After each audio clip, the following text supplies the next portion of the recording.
You mentioned a little bit earlier then about how this is actually wider than just an issue for trans people.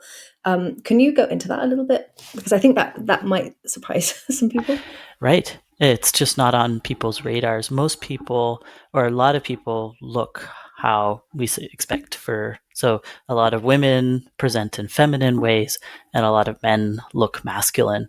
So their gender identity aligns or matches some way or aligns with their gender expression. There's kind of two categories of things, and in society, we expect those to be aligned. But for a lot of cisgender folks, as well as trans, although a little bit more disproportionately impacts trans and non binary folks, their gender does not align with their gender expression.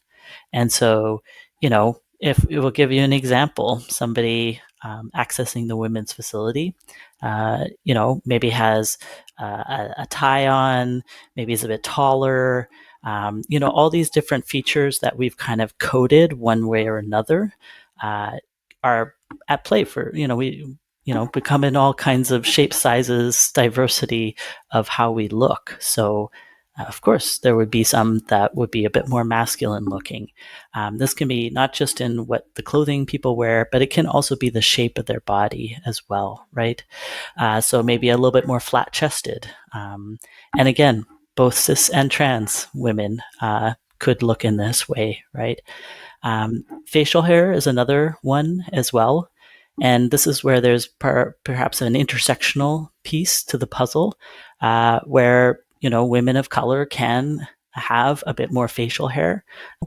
And so it's not just trans women that have facial hair. There are also cisgender women that have facial hair in a way that is noticeable to others, that they code in a particular way or identify them as, men. And so it's just really tricky when you're only focused on somebody's appearance as a way to determine if somebody is, quote, in the right place. You might not be getting it correct 100% of the time. And that presents unique challenges to those folks who are perhaps at the margins of societal expectations.